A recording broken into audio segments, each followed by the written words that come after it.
For more on this, I'm joined now by Rina Shah. She's a political analyst and current affairs commentator, as well as CEO of Rilax Strategies.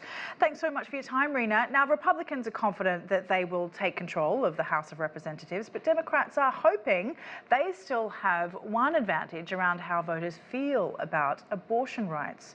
Do they? Well, here in Washington, D.C., the question on everybody's mind is, what will the decision mean for the midterm elections? We are, of course, now only 2 weeks away, and it remains left to be seen. What will it do for what will it take, for American women to turn out in a way that they typically don't during midterm elections? Now, this is the reality here. Women are not a monolith. American women are not a monolith. And I think that companies have figured that out, but our politicians have certainly not been wise to that until this year. Democrats are certainly at an advantage, but Republicans should be fretting, rightfully so. American women feel that body autonomy is central to their life. Democrats spent a staggering $103 million nationwide on ads about abortion since Labor Day. What are the states that this investment will target the most, do you think? Well, certainly abortion is a galvanizing issue any year, but this year more than any other year, we're seeing record numbers of women respond to polls saying that they plan to vote next month. And that's something right there, because it tells you that these ad dollars are not ill spent. Now, let's back up for a second and realize how many American women are of reproductive age. That's 58 million American women who are of reproductive age. When you look at what happened when Roe was overturned, 13 states had trigger laws that went immediately into effect. What we saw just recently in Kansas is that there was a pushback. So rightfully so, Democrats have said, let this be our issue. Let's push the Republican Party and see what we can do in the swing states with independent voters to get those people out to make the difference and have Democrats keep the House and the Senate. How likely, really, do you think it is enough to kind of push the vote, though? I mean, Republicans have largely ignored abortion rights in their campaign. They're focusing far more on crime, the cost of living, Joe Biden himself.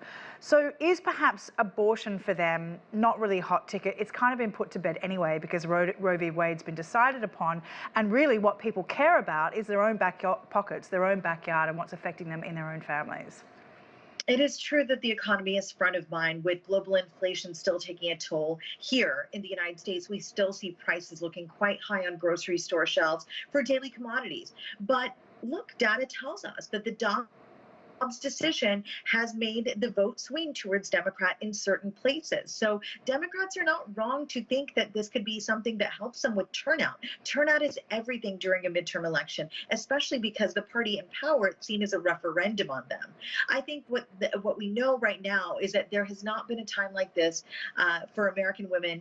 It's certainly not in my lifetime. And for millennial women like me, under the age of 40, this is a decision that impacts us in so many ways. It stretches to our economic lives as well. It really depends these last 2 weeks on how Democrats are able to message and push against the GOP's overarching message that it's the economy. Now, let's just back up for a second. You mentioned Kansas earlier. Just to explain for our international audience, voters in Kansas turned out in record numbers in the deep red state with a Republican-controlled legislature and refused to give the decision on abortion rights back to their elected representatives. That's quite an individual circumstance. Most states aren't going to have that opportunity. But what do you think it says in terms of what the broader public think about abortion? Well, you're right. Kansas was an individual circumstance, but I don't think that we should discount what happened there. There were rural women and women of lower socioeconomic status who were greatly impacted by the overturn of Roe v. Wade. So those are the women that made the calculation that this matters to them and that what they need is the freedom to do what they need to do. That means to have the ability to terminate a pregnancy if they wish to and need to. Now, look, there's this narrative out there being put on by Republicans that there are women going to access abortions on demand. That's simply just not true. Here in the United States, ectopic pregnancy, for example, is considered an abortion circumstance. So I think the reality is this, is that the women of lower socioeconomic status, Black and brown women across the country, and even in rural areas that are predominantly white, those are the women that will be greatly impacted, and they will be the decision makers here. Because at the end of the day, there's a great hypocrisy when you look at the Republican Party's messaging over the past 2 decades about healthcare and keeping bureaucrats and everybody else out of the decision between a patient and their doctor.